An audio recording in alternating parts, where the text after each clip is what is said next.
Hey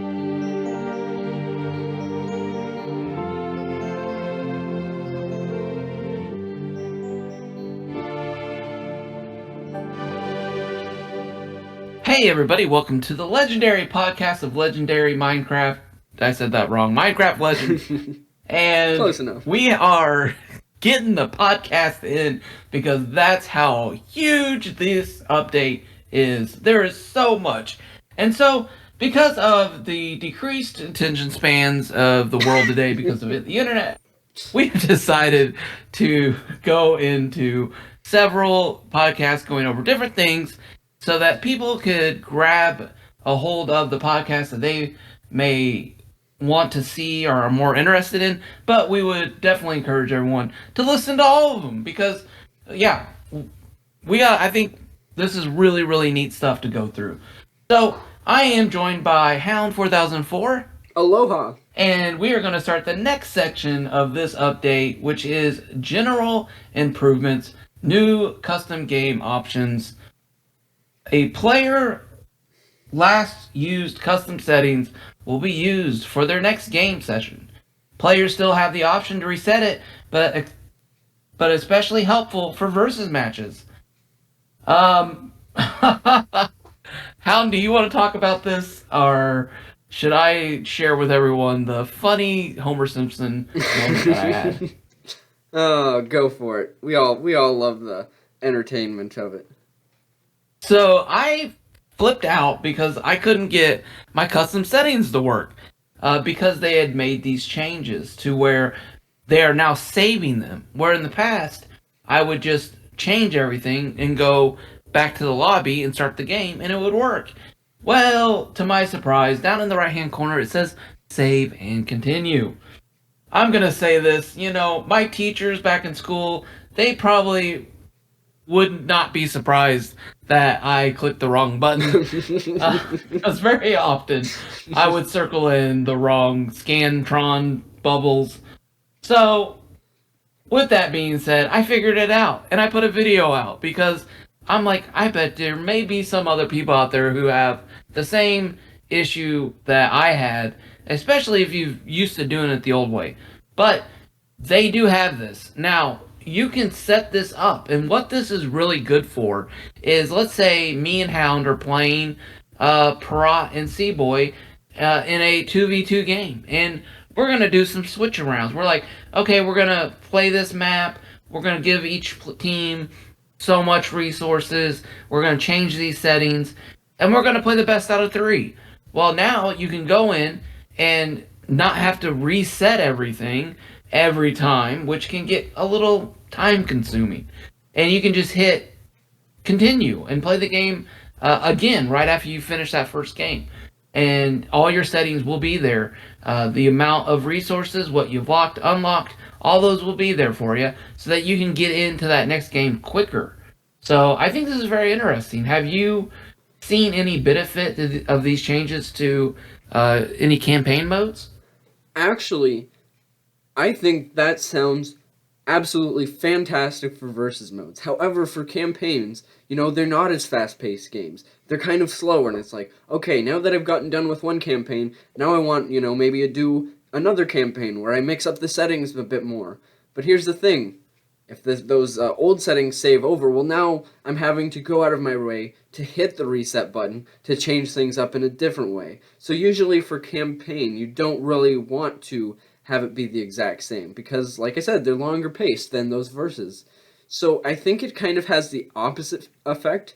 Now, like for my update video when I was showing features and wanted, infinite health on all the campaigns so the piglins weren't beating the crap out of me immediately, I found it helpful. But for longer paced and actually people doing run-throughs on your campaign wise, I don't think it might be a bit more contrasting for how it helps. Interesting. Okay, yeah. I was curious about that. I wanted to get your thoughts on that. So, yeah, I could definitely see that being an issue. Overall, in campaign versus, versus. Oh my gosh, I said versus too many times. Versus. My brain broke. Versus 1 through 3. Yeah. So I could see that. So the other one is setting changes are communicated in the lobby, which is very interesting. Now, when the host changes a setting, it will appear in the lobby chat, only updating after a delay to prevent spam. Interesting. If the host closes their settings and cancels their changes, that is communicated too.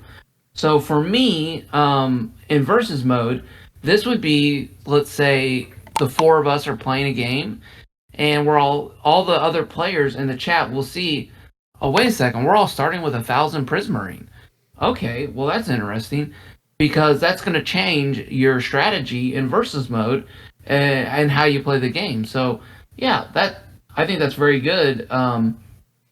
If you're doing a versus mode with people who you're not communicating in Discord with, and you're not setting up the match with them, you're setting it up on your own. So now everyone who's watching you set it up, now they can know the changes that are being made, which is really, really helpful, uh, at least for versus mode. Yeah, keeps the host honest. Yeah, yeah, no more sneaking in that 500 redstone for an early redstone launcher, and your opponents are like, "Wait, we had redstone."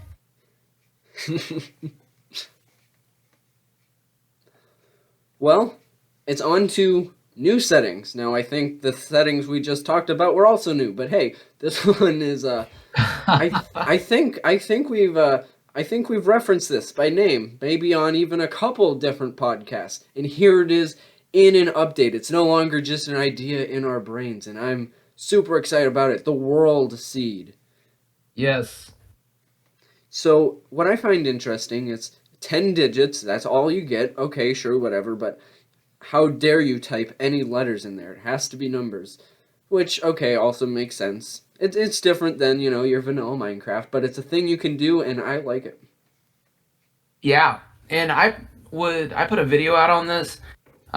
This is one of the things to make Minecraft Legends competitive is to have seeds that are known to the community as good balanced seeds and that people can use. In worst case scenario, um, you're gonna have the mirror option, which I think we'll get into in a minute. So I won't go into that, but some of the other games you would have certain maps. And so this will be, what I would love to see is the community come out and say, "Hey guys, map 134876 is a really awesome map and it has, this unique feature about it." And so then when you get into, you know, matches and people are like, "Let's play on this map. This is really cool." You can actually go and train and practice and know exactly the nearest location for redstone and the nearest location, the best amount of rocks to throw your lays on. Strategically, there are a ton of really cool things that this brings in to Minecraft Legends. Definitely. Well, another new change, which is not as interesting, but also really cool. So that was just the World Seed. You could still, of course, have it randomized like you could before. But another thing you can change about your custom worlds is knockback resistance. And I thought this was a thing before, but here it is officially in the changelog, and it does what it says. It changes the knockback. Yeah. So that is something I think we were noticing is a lot of the different custabilities that you can do with maps. So yeah, I think this is just interesting because I think we played around with turning the knockback up so that we could send piglins flying. But the resistance part, yeah, that'd be interesting to play around with. The next one is water is lava. Oh my gosh, are you gonna do that in campaign mode? That looks so enticing. Seeing a lava pit here and there isn't that exciting, but then when you get to the Well of Fate and the entire moat is lava, that is just absurd and it looks like a challenge and it looks fun. Yeah. Did you ever play the game The Floor is Lava growing up? Yes, classic. Well, Minecraft Legends said, "Hey, let's bring that into the game." And like we said earlier, I think in episode 17, you can deep fry your frogs. I mean, what more could you want? So, Well, the next one up is hazardous damage. The amount of damage applied when touching hazards. Stop touching hazard, people. Not the lingering damage they apply like poison. So this is also, I think, interesting in that you can make your world much deadlier. Would that yes. be, Yeah. you know? So I mean, man, that adds a scope of uh, of danger to your world that you don't quite had that you didn't have before. And Well, well.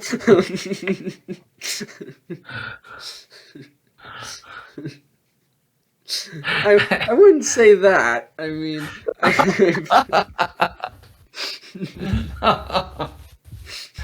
I mean, could you imagine a world, Hound, where you had let's just say a hardcore world, which I would be, I'm kind of, yeah, I mean, yeah. So let's just say you had like a super duper hardcore world where you had the water's lava, the hazard damages are set to the highest, and you go ahead and crank that hazard density level up all the way to where they're everywhere. I mean, man, who doesn't want to play that game?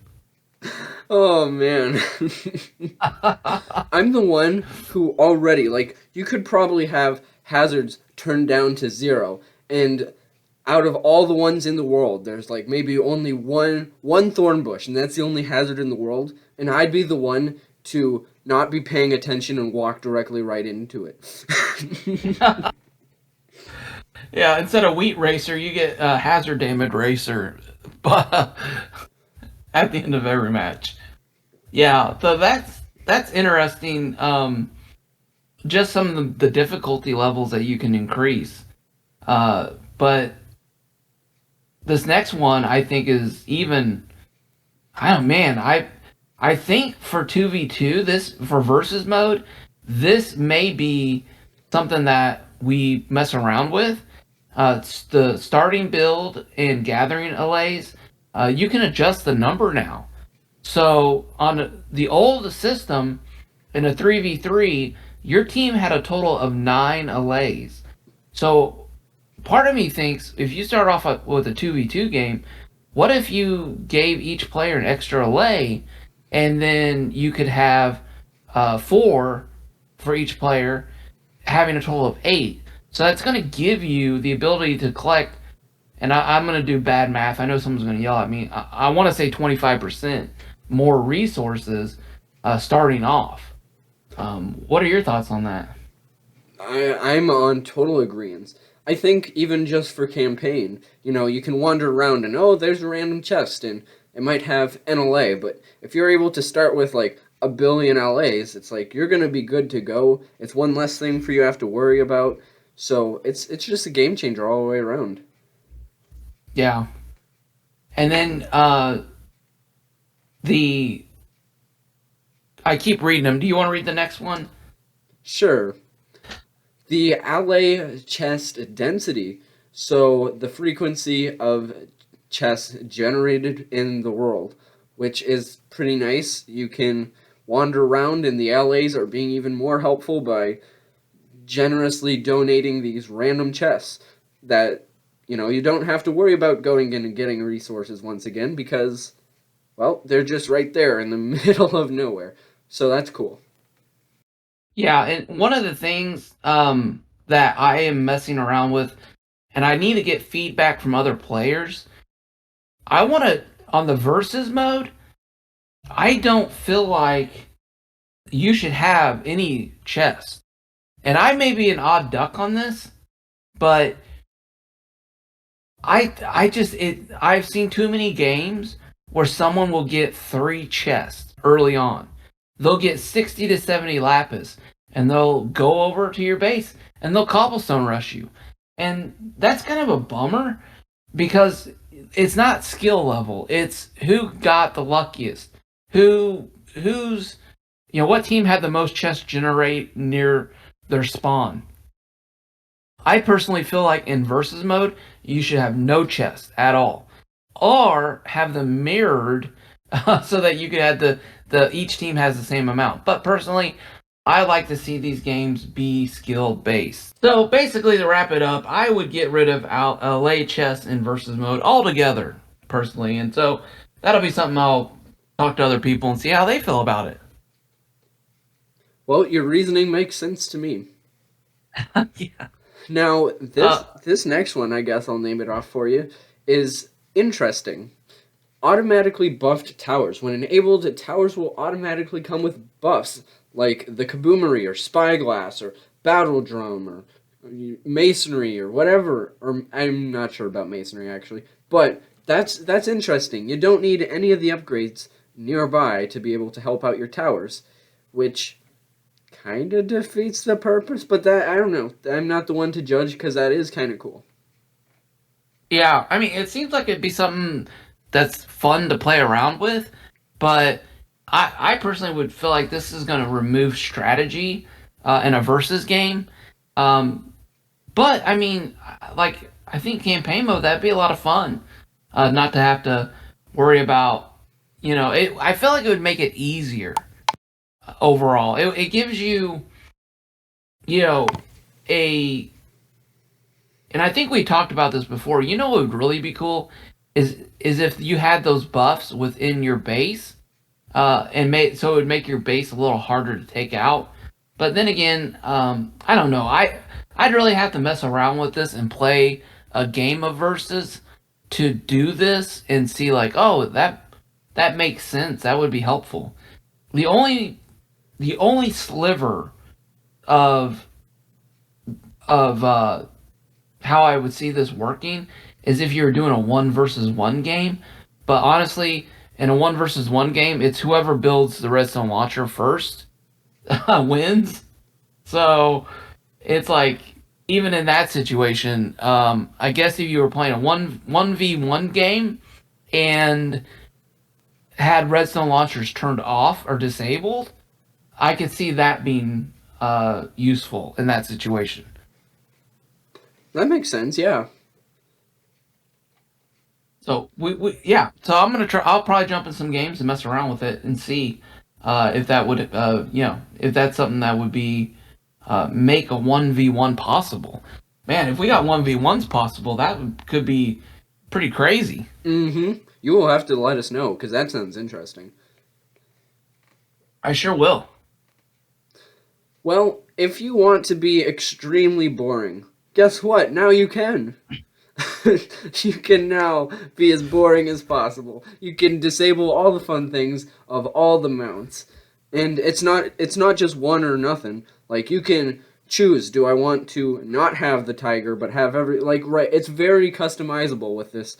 Well, hey, customizable setting.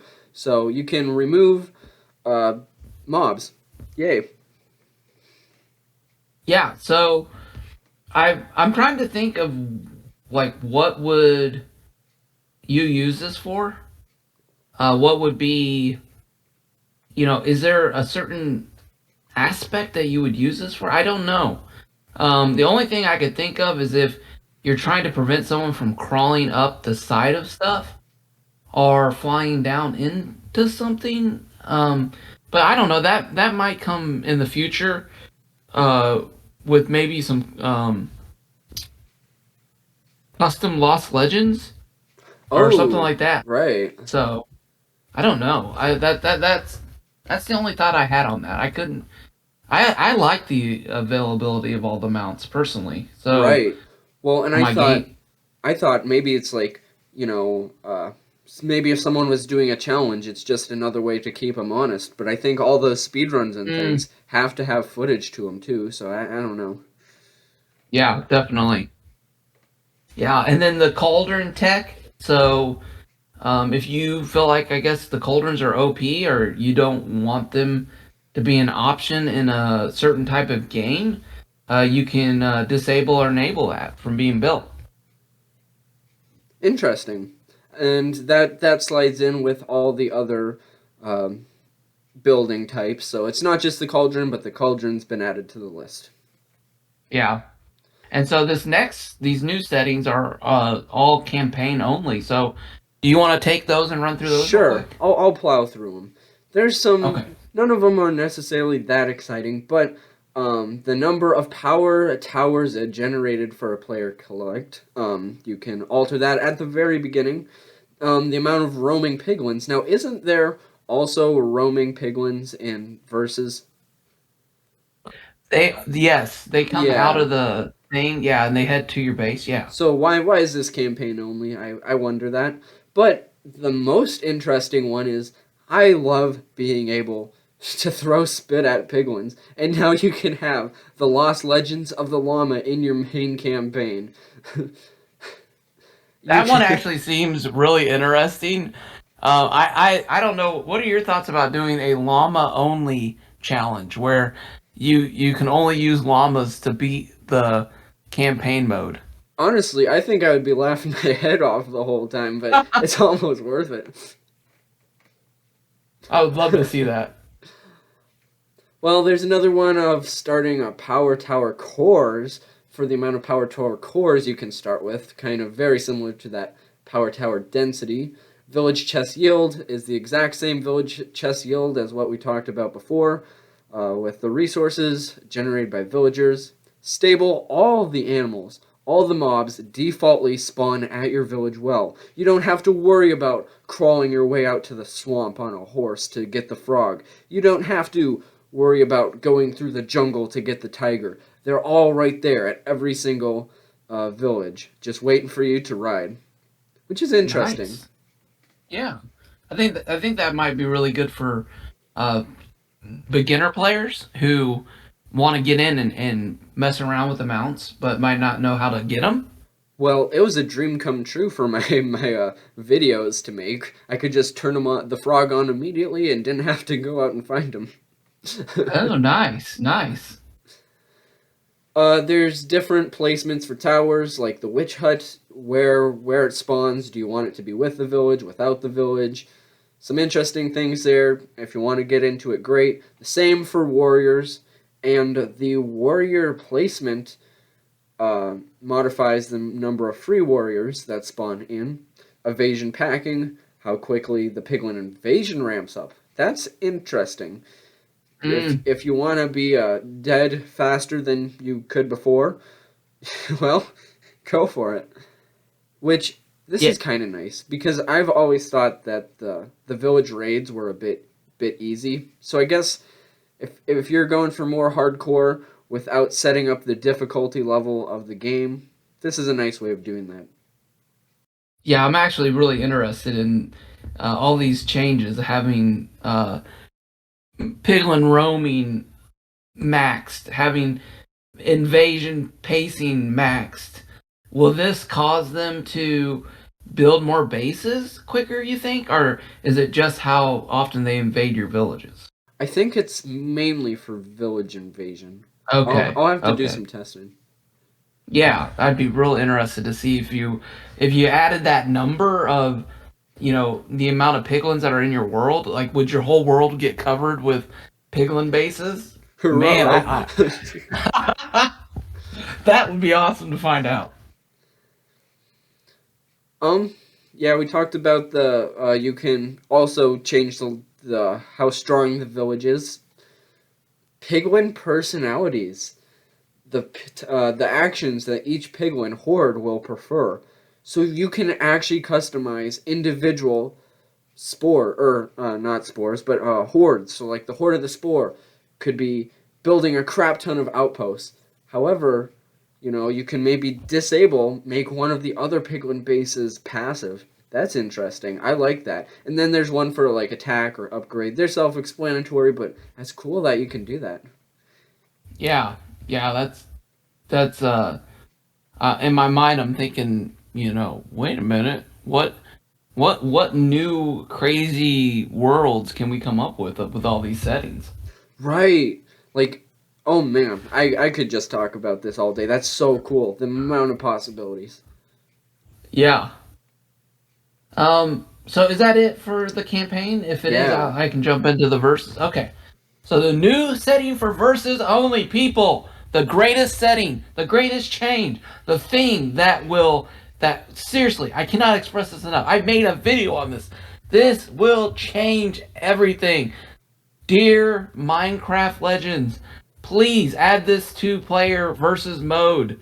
Make this a thing that does it normally. Mirrored worlds. Oh my. Generates a world where each team's starting location is the same and the terrain is made symmetrically for a more balanced experience. I'm in my video. I make a little joke about where's the stone at. I have been in games. I have been in games where there's like 4 stone pillars that are literally on the other side of the map. Um, it's just not fair. It's not fair to either team. It doesn't. This game, the more balanced that the game is on resources, the more balanced it is on mobs. All these things will make this game be a game where real pro players are working hard to get better at it, because it's not, oh hey, I've got all the redstone on my side of the map, so yeah, let's go that route, and let's, so when it's balanced like that, it comes down to the decisions of the player, not the random generation on the map. And that, at the heart, is what will make and break this game. I was super happy. The only downside was that it's not added into the opened normal versus mode. You have to do a customary map.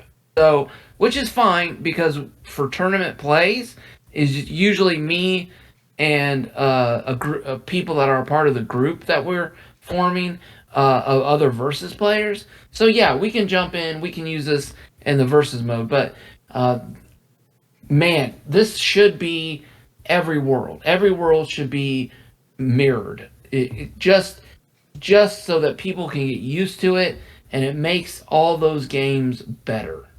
So that was my soapbox. I will now get off of it. Would you like me to go ahead and run through the other ones? Sure, go And ahead. people, let me know what you think. Am I crazy for being this excited about this one change to the game? Am I? I don't know. This and another change, I don't know if we'll get to it in here, but man, these, I think, I just can't go, I could go on all day, but I will stop myself. Day and night cycle. By default, there is a day and night cycle in versus matches. During the night, Roman piglins appear and they attack in waves, are more deadly. Then players are kept in the cycle. I'm sorry, I'm totally reading everything wrong. Players can keep the cycle consistent. Default settings are they can lock it to only day and only night. Yeah, I mean, that's, I guess if you have a preference, that would be cool, but to me, I like the day-night cycle. It's just interesting. Doesn't really play into versus mode too much. The Flames of Allegiance. Okay, let's talk about this. The amount of starting flames of allegiance that a team starts with, governing how many mobs they can spawn. The more starting flames and less flames of allegiance improvements that can be built. So, again, it's just a setting. I wish they would have let you do more than just the 100. So I was kind of excited about this, thinking, "Ooh, you could move this up to 200, but you can't. It's only like 20, 40, 60, 80, and 100." So unfortunately, this isn't quite the change I was wanting, but it's again just gives you the ability to customize your map.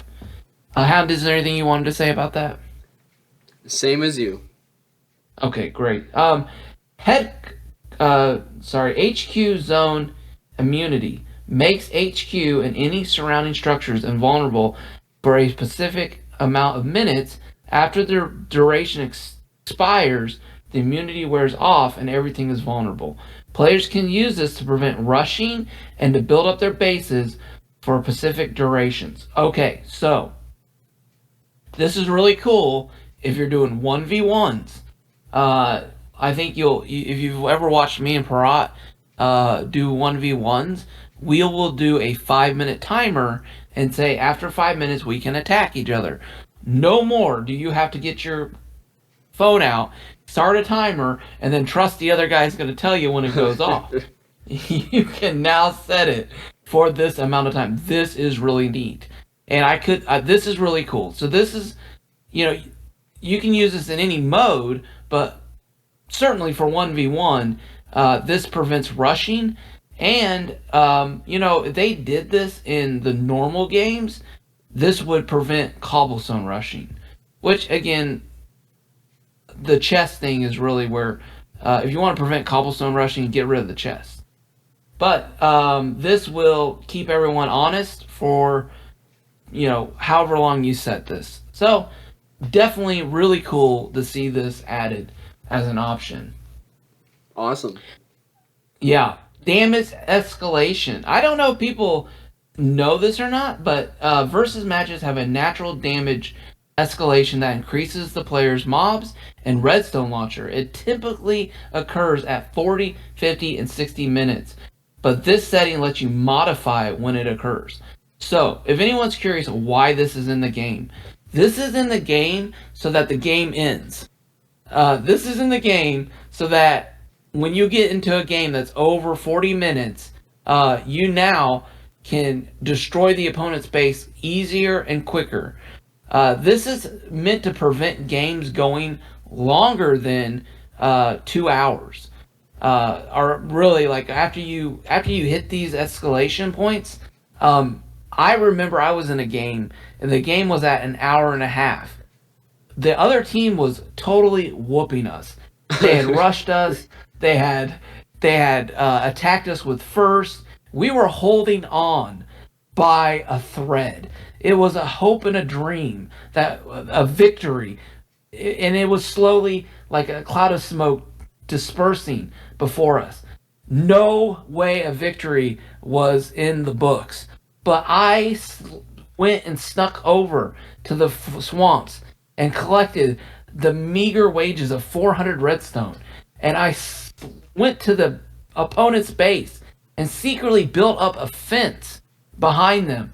And as they mocked us and threw First of Oaks and First of Stone at us, I, like a Disney story, built a redstone launcher, and with one volley from that launcher, destroyed the ones who mocked us in seconds. And that was probably the best feeling I had ever had in this game. But that's why it's there. That's awesome. So that's why it's just to keep your games from going into weeks. It's like, you guys had your fun. Let's get into the next match. All right, so witch hut placement, similar to the campaign settings, players can choose to modify the witch experience. Standard witch huts spawn as an event and active players periodically throughout the match. Disable no witch hut spawns on the maps, taking you back to your classic experience. And then village buildable, like warrior spawners, PvP players can construct the witch huts at their HQ and spawn the units for a cost, which is very interesting and something I kind of look forward to playing around with, because I think my first thought when I heard witches was coming to the game is that it would be a spawner at your base. And I was kind of thrown off by that when it was, no, you go to the swamp and you find it. So I'm kind of torn. On one hand, I love that League of Legends feeling where there's this thing that you can get, this mob you can get, this creature you can fight in the jungle and get buffs and stuff like that. Has that feeling to it. So you're having action at another spot where people are fighting for it. Personally, though, I don't think the witches are worth the fight at this point. Maybe with balance changes. Maybe you gotta have witches on your team to be able to unlock the cauldron and when all your witches die, you lose the ability to build cauldrons. Like if there was a play with that, that would make the witches worth every battle. Like if that happened, the first thing I would do is run over to a witch hut and start building walls around it so that I could get the cauldron buff. So, anyways, that's interesting, and I'm losing my voice, and I'm sorry. Let me take a drink here real quick. Witch hut activation time, so you can adjust that right now. Right now it's 5 minutes of active witch hut before it cools down. Those settings are adjustable, and then I think you asked about this earlier. Piglin aggression. Change how piglins spawn at barracks and what waves they send. This can result in more frequent waves of piglins that. I'm sorry. This can result in more frequent waves or piglins that are totally passive.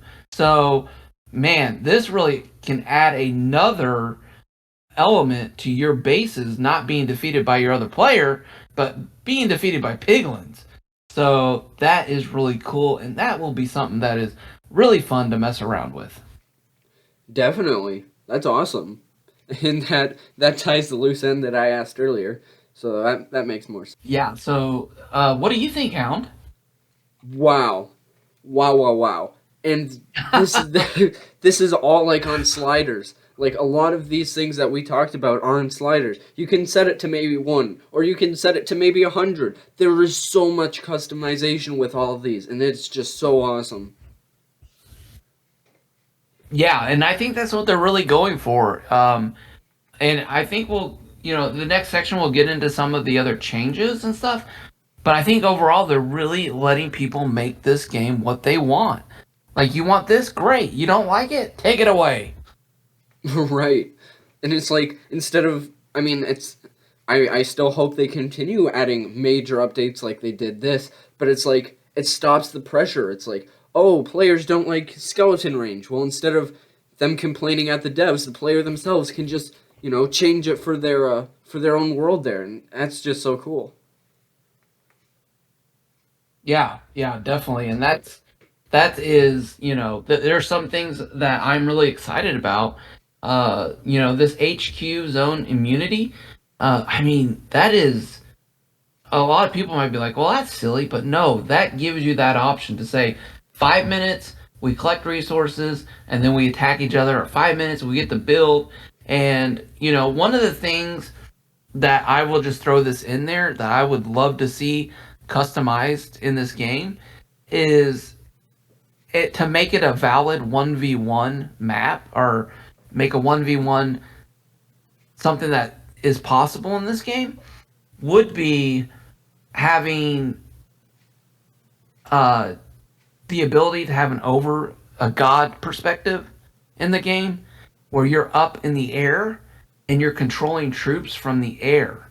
And if they added that eventually, I think that would be incredible. And so you would have, you'd be able to navigate around the map a lot faster. And so you could go do stuff at the Piglin Horde, and then all of a sudden, oh, you're being attacked. And then you can jump back there, and then you can jump back and forth and control your troops that way. And so, I don't know, man. I think they're headed that direction. And I think a lot of these things give you the possibility. And I'm excited about that being a reality of a 1v1 eventually. That's awesome.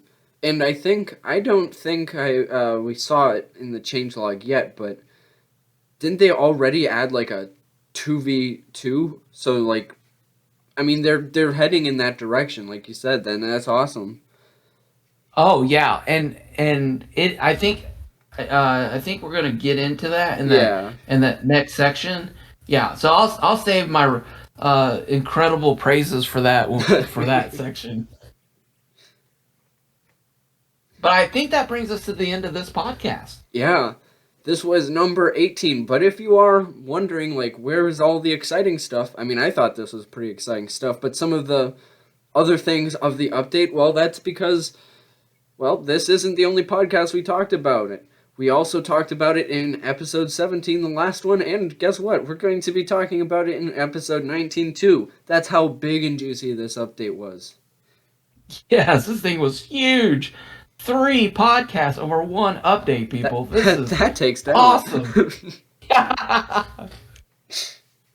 So, I mean, honestly, feel free to subscribe for more of these because we hopefully enjoy, most of the time enjoy, talking about all these really interesting things and how it can affect the player and what it might mean for the future. So, make sure to hit the like, and I hope you'll join us in the next one where we'll kind of round things off and wait until the next update, I guess. But hey, there's still more to go, so hopefully see you in the next one, Kaboom. Yeah, I'll see you there. And everybody, put your thoughts in the comments below. We would love to hear those also, because you guys may have thoughts that we have not had thoughts about, if that makes any sense. So please put your comments down below, and we will always read those. And yeah, we might even bring those into the podcast. Yeah, if you have a really juicy topic and it's like, wow, that's interesting, or hey, we never thought about that, we might spend another hour of our lives talking about it. Most definitely. Awesome. See you soon. See you later. Bye.